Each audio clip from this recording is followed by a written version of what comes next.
Hi guys, ఎలా ఉన్నారు అందరూ? Welcome to my channel. ఈరోజైతే మీకు కట్టెల పొయ్యి మీద చేసిన వంకాయ రోటి పచ్చడి అయితే చూపించేస్తానండి.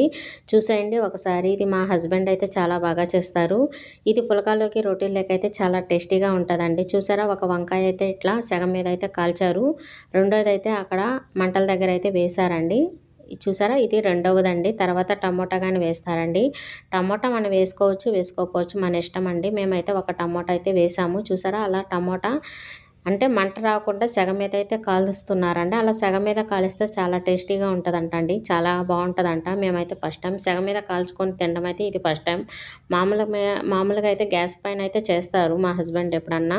మేము అస్సాంకి వచ్చాక ఇట్లా పొయ్యి మీద చేసుకోవడం మేము ఇదే ఫస్ట్ టైము. చాలా బాగా నచ్చింది అయితే మాకైతే. చూసారా, అంకుల్ కానీ పక్కింటి అంకుల్ కానీ వచ్చారు. మాకు రోజు వస్తారండి. ఎందుకంటే ఇక్కడ మాకు చలి ఎక్కువ కదా, అస్సాంలో ఉన్నామని చెప్పాం కదా. మాకు చలి ఎక్కువ కదండి. అందుకని రోజు డిసెంబర్ నుంచి ఒక గంట అయితే మేమైతే సెగమంట అయితే కాల్చుకుంటామండి. మాకు చలి ఎక్కువగా ఉంటుంది కదా కింద కాబట్టి. చూసారా, ఇప్పుడు టమోటా అయితే వేశారు కదా, అట్లా కాల్చుకోవాలి. తర్వాత పచ్చిమిరపకాయలు కానీ కాలుస్తారండి. అంటే ఆ సెగ మీదే పచ్చిమిరపకాయలు కానీ కాలుస్తారు. చాలా బాగా టేస్టీగా ఉంటుందండి మాకైతే. ఇలా మనకి ఎన్ని కావాలో పచ్చిమిరపకాయలు వేసుకొని చిన్న సెగ మీద అయితే కాల్చుకుంటే చాలా టేస్టీగా అయితే వస్తాయండి. అన్నీ ఇట్లా మనం సెగ మీద అయితే కాల్చుకొని మనమైతే చట్నీ అయితే చేసుకుంటే చాలా బాగుంటుందండి. చూసారా, ఇలా మనం నల్లగా కొంచెం అయ్యేదాకా కాల్చుకున్న తర్వాత ఇలా మనం పైతోలు అయితే తీసేసుకోవాలండి. పైతోలు తీసుకుంటే చాలా టేస్టీ అయితే వస్తుందండి. అంటే ఆ తోలు అనేది ఖచ్చితంగా తీసేయాలి. ఎందుకంటే మనము కట్టెలు సెగ మీద అయితే కాల్చాం కదా, ఇదంతా బ్లాక్గా ఉంది కదా, అదంతా తీసేయాలండి. కొంచెం వాటర్ పెట్టేసుకొని తీసేసుకుంటే చాలా నీట్గా అయితే వస్తుంది. అంటే వేడి మీదే తీయాలి అది, అప్పుడు చాలా నీట్గా వచ్చేస్తుందండి. చూసారా, అలా తీసుకోవాలి. చూసారా, అలా అయితే మనము తోలైతే కొంచెం నీళ్ళు తడుపుకుంటూ పై తోలంతా తీసేసుకోవాలండి. అలా తీసుకుంటేనే మనకి చాలా బాగుంటుంది. అంటే చూడండి, చాలా సాఫ్ట్ అయినట్టుందండి. అందుకే చాలా మెత్తగా ఉన్నట్టుంది. చూసాకి చాలా కాలినట్టుందండి. అట్లా కాలితేనే చాలా టేస్టీగా ఉంటుంది. మామూలుగా అయితే అలా వేసి తీసేస్తారు కొంతమంది. అయితే అలా తీయకూడదండి. ఆ సెగ మీద అయితే కాలిపోవాలి. చూసారా, 2 వంకాయలు అయితే తీసేశారు. తర్వాత టమోటా కానీ ఇలా పైతోలు అయితే మనం తీసేసుకోవాలండి. మామూలుగా పచ్చిమిరపకాయలు అలా తీయనవసరం లేదండి. కొంచెం కడిగేసుకుంటే సరిపోతుంది. వేసుకున్న తర్వాత అలా మనకి ఎన్ని కావాలో అన్ని అయితే మాకైతే ఒక 4 అయితే సరిపోతాయి అనుకుంటున్నాం. ఎందుకంటే ఇక్కడ చాలా ఎక్కువ కారం ఉంటాయండి ఈ పచ్చిమిరపకాయలు. అందుకని మేమైతే ఫస్ట్ ఒక 4 వేసుకున్నాం. ఎందుకంటే పిల్లలకని తింటారు కదా ఈ చట్నీ అనేది. అందుకని మేమైతే కొంచెం వేసుకున్నాము. మీకు ఎన్ని కావాలో, మీకు ఎంత కారం కావాలో అంత చూసుకొని వేసుకోండి.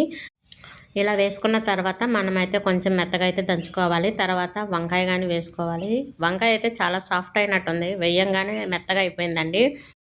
ఇలా అందరి ఇళ్ళల్లో రోళ్ళు కానీ ఉంటే రోట్లలో వేసుకొని దంచుకోవచ్చండి. చాలా టేస్టీగా ఉంటుంది. మా కాడైతే చిన్న రోల్ ఉందండి, దానికైతే సరిపోదు. అందుకని మేమైతే ఇలా కడాయిలో వేసేసుకొని ఇలా దంచుకుంటామండి. మేము ఎప్పుడైనా చట్నీలు చేయాలనుకున్నప్పుడు టమాటా చట్నీ కానీ పచ్చిమిరపకాయల చట్నీ కానీ మనము వేయించుకొని ఇలా నేనైతే దీని మీదే చేసేస్తాను. ఇలా మాకు చట్నీ అయితే తయారైపోతుంది. మామూలుగా అయితే మిక్సీ వాడచ్చు. నేనైతే మిక్సీ చాలా తక్కువ వాడతానండి చట్నీలకి. ఇలా వేసుకుంటే చాలా చట్నీలకి చాలా టేస్టీగా ఉంటుంది కదా. చూసారా, తర్వాత అలా 4 రెమ్మలు అయితే వెల్లుల్లిపాయలు పైతోలు అయితే తీసేసుకొని వేసేసుకొని దంచేసుకోవాలండి. కొంతమంది అయితే అల్లం ముక్కలు కానీ వేసుకుంటారండి. మా దగ్గర అయితే అల్లం లేదు, అందుకే మేమైతే అల్లం వేయలేదు. మామూలుగా అవి కానీ ఉన్న కొంచెం అయితే కట్ చేసుకొని వేసేసుకొని దంచుకుంటే చాలా టేస్టీగా అయితే ఉంటుంది. చూసారా, అలా మనము కొంచెం మెత్తగా అయ్యే వరకు అయితే దంచుకోవాలండి. మా వారైతే ఇప్పుడు నాకైతే టేస్ట్ అయితే చూపిస్తారు. చూడండి, సాల్ట్ అయితే సరిపోయిందా లేదా అనేసి చూపిస్తున్నారు. సాల్ట్ అయితే సరిపోయింది. మా హస్బెండ్ చేశారంటే దానికి తిరిగేలేదండి. చాలా బాగా చేస్తారు మామూలుగా వంటలు అయితే. నేనైతే అతని దగ్గరే నేర్చుకున్నాను. ఫస్ట్ టైం అయితే నాకు మ్యారేజ్ అయిన కొత్తలో నాకైతే వంటలు సరిగ్గా రావు. అన్నీ మా వారి దగ్గర అయితే నేను నేర్చుకున్నాను. ఎందుకంటే నాకు అసలు ఏమీ రావండి. తర్వాత ఒక్కొక్కటైతే నేనైతే అతని దగ్గర నేర్చుకున్నాను. తర్వాత చాలా బాగా చేస్తారు వంటలు అనేవి. చికెన్ కానీ చేపల కూరలు కానీ చాలా బాగా చేస్తారండి. రొట్టె అనేది ఇంకా చెప్పనవసరం లేదంటే చాలా ఫేమస్ రొట్టె చేయడంలో. చాలా బాగా చేస్తారు రొట్టె కానీ. చూసారా, అలా మనం దంచుకున్న తర్వాత అలా మనము ఆనియన్ అనేవి అలా చిన్న చిన్నగా కోసుకోవచ్చు. మామూలుగా అయితే కొంతమంది కాలుస్తారండి. మాకు అట్లా కాలిస్తే కొంచెం ఒకలాగా ఉంటుంది అనేసి మేమైతే ఇలా పచ్చిదే వేసేసుకుంటే బాగుంటుంది అనేసి ఇలా సన్నగా కట్ చేసి అయితే వేసేసారు. ఇప్పుడైతే మనకి రోటి పచ్చడి అయితే అయిపోయిందండి. కొంచెం కొత్తిమీర ఉంటే పైన చల్లేసుకుంటే అయిపోతుంది. కొంతమంది అయితే దీనికి పోపు వేసుకుంటారండి. మామూలుగా వేసుకోవచ్చు, వేసుకోకపోవచ్చు, మన ఇష్టం అండి. మేమైతే పోపు అయితే వేసుకోవడం లేదు, అలాగే తినేస్తాము. చూసారా ఇప్పుడు రొట్టె అయితే తయారు చేస్తున్నారు. ఇలా మనము ఆయిల్ లేకుండా పుల్కల్లాగా తయారు చేసుకొని ఈ చట్నీలోకి తింటే చాలా టేస్టీగా ఉంటుంది. చూసారా మా హస్బెండ్ అయితే చాలా బాగా చేస్తారు. రొట్టెలు చూడండి ఎంత రౌండ్గా వచ్చాయో కదా, చాలా బాగా చేస్తారు. అంటే మనం ఆయిల్ వేయకపోయినా కానీ చాలా పైకి వస్తాయండి, పూరీలాగా వస్తాయి. చాలా బాగా చేస్తారు, చాలా సాఫ్ట్గా ఉంటుంది. ఇలా ఫస్ట్ రొట్టె అయితే అయిపోయిందండి. తర్వాత ఇంకొకటి కానీ చేస్తారు, అంటే రొట్టెలు అనేది చేస్తారు. చూడండి ఎంత రౌండ్గా అయితే వచ్చాయి కదా, చాలా రౌండ్గా వస్తాయి. ఇవి చాలా బాగుంటాయండి. మా హస్బెండ్ దగ్గరే మేమైతే నేర్చుకున్నాము. ఎందుకంటే నాకైతే రొట్టెలు చేయడం కానీ రాదు. ఫస్ట్లో అయితే మా హస్బెండ్ అయితే చాలా బాగా చేస్తారు. మా హస్బెండే కాదు, మా అత్తమ్మ వాళ్ళ ఇంట్లో అందరూ బాగా చేస్తారండి. రొట్టె అనేది చాలా టేస్టీగా ఉంటుంది, చాలా రౌండ్గా చేస్తారు.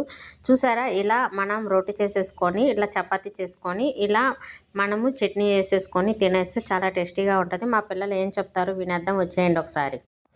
ఇప్పుడు తిని చూద్దామండి.